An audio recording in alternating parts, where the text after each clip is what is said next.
guys, good morning. Tingnan nyo yung aking labahin dahil biglang umulan sa amin, kaya na overnight dito yung aking mga labahin. Kumusta kayo guys, and happy Monday, happy Monday. Yung weather namin maganda na ngayon, clear ang kaulapan, clear, malamig-lamig, malamig-lamig this time, tahimik. Ayan.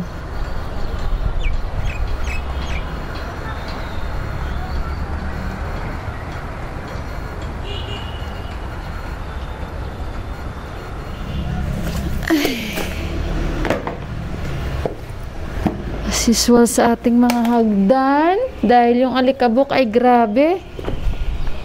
Kaya hindi pwedeng hindi ka araw-araw maglinis dito guys. After nito magluluto na ako. Nakabili na ako guys ng mga lutuin ko. Ay alam nyo ba kagabi, nung pauwi na kami, di ba nag-dinner kami sa Pizza World. Nung pauwi na kami guys, nako, alam nyo ilang kuwago ang nakita ko? 4. Tuwang-tuwa ako guys, kasi dito sa amin. Mama, sabi ni Mama, look, owl. Si Deepak, binibilang niya kasi. Grabe palang tunog ng owl, no? Dito sa amin banda, marami. Kasi sabi ni Deepak, naghahanap yan sila food, gutom yan sila. Grabe yung ulan kagabi. Mabuti ngayon, oh. Maliwanag. Tama lang yung araw namin. Linis muna tapos magluto. Kasi nag-breakfast kami ni Deepak, parota, egg parota. Kaya for sure, late na naman kami kakain ng kanin.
Okay guys, so tapos na tayo sa hagdan. Nag-refill ako ng tubig. O diba ang ganda? Ito na yung mga pinamili ko.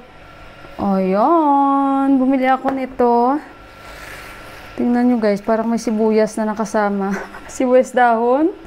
30 pieces. 30 rupees po ito. Ayan, bumili ako. At saka bumili din ako ng turisag. Ayan, himayin ko ito ngayon. Pero lutuin ko muna yung manok. At danya. So, ito yung ating lulutuin. Mag-10:30 na. At, ito pa rin binili ko. Pakita ko sa inyo. Yung binili ko na lagyan namin ng basura. Kasi guys, mas na-realize ko ito. Bakit ito yung binibili ni Ama? 70 rupees ito. So, ilang piraso ito, madami-dami na rin. Medyo malaki konting size yung pinili ko. Ito, yung garbage bag namin. Hindi na ako bibili yung itim na garbage bag dito guys kasi hindi siya magandang quality. Tapos 10 pieces lang siya. Nasa 200 plus. Depende sa quality din ng plastic. Pero hindi maganda guys dahil lagi nabubutas. Ito na lang yung binili ko. Makapal pa, matibay pa. Ayan o, tingnan nyo o. At ang dami pa guys. Ayan. Hindi ako bumili ng isang talaga plastic. Kung ano lang yung nabunot ni Day kahapon. Yung bukas na sabi ko yan, kukunin ko yan lahat. So ito, 280. O diba? Kasi yung binibili namin garbage bag guys, nasa 200 plus siya. Tapos ilang piraso lang. O ito, more than 10 pa ang nabili ko. More than 15 pieces ito. At saka maganda yung plastic niya, makapal. mas makakasave kami at makakapili ka pa ng sizes. So, magluto muna ako ng aking chicken curry. Luto time na. At saka, kain muna ako ng saging. Pampalakas. Ayan. Hindi na ako nakabili ng saba. Siguro pag pag mayroon ng available na saba doon, bibili tayo sa kanila ni Cisco na area. At tingnan natin.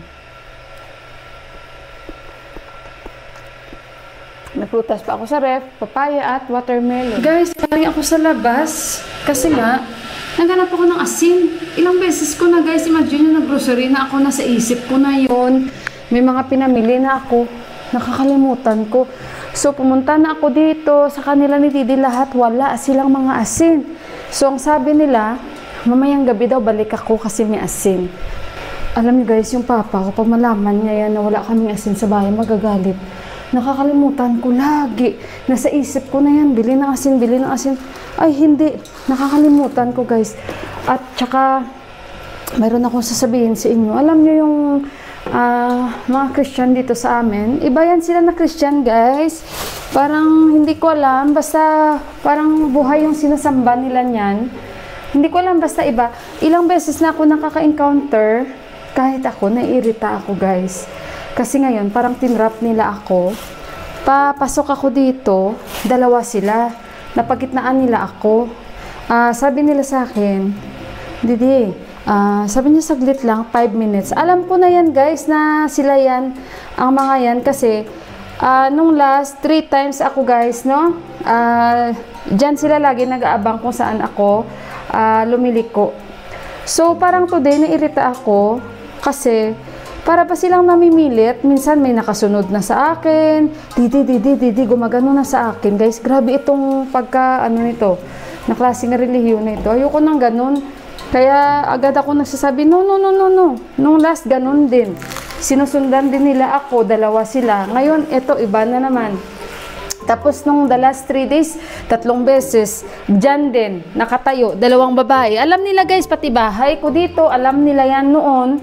May nakapasok o may nagdo-doorbell dito sa amin. Ako yung hinahanap nila dahil alam nila na hindi ako Nepali. Today parang naiirita ako, nagagalit ako guys sa kanila guys, no? Kaya next time sabi ko pag ganyan, paggagalitan ko kasi naiinis ba ako ba na parang sa pilitan kanilang yung gano'n na ilang beses ka na gumaganon sa kanila, wag, ayoko gumaganon, pero parang sa kanila bakit ganun sila, no? Ako guys, wala siguro akong calling na with due respect naman na mag-ibang relihiyon ba? Kasi kung meron siguro wala, basta masaya na ako sa relihiyon ko, yung ganun. Kaya dapat sila, no, respetuhin. Pero nangungulit talaga sila ba guys? Hindi na sila nakakatuwa. Punti lang pala yung asin ko. Ay nako guys, sige lang. Kaya pa yan. May dashi naman ako. Idaan na lang sa dashi. Maghimay pa ako. So, ayun guys. Maghimay na ako nito ng turisag. Alam nyo guys, hindi ako komportable ba? Na hindi mo alam may nakasunod na sa'yo dyan. Hindi ka naman kagandahan para sundan. Pero, ang ibig ko pa sabihin, grabe ito guys. Itong mga, hindi ko alam, nakalimutan ko yung pangalan ng relihiyon nila. May mga leader yan sila guys. Nakikita ko minsan.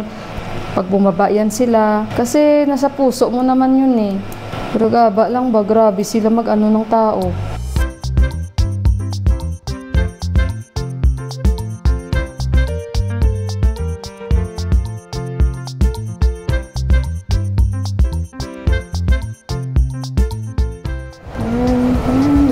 Matubig yung manok eh. Kaya inaano ko muna hanggat sa parang lumabas na yung mantika niya.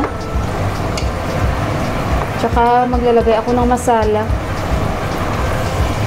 Pero inano ko na yun sa sibuyas, pepper at asin.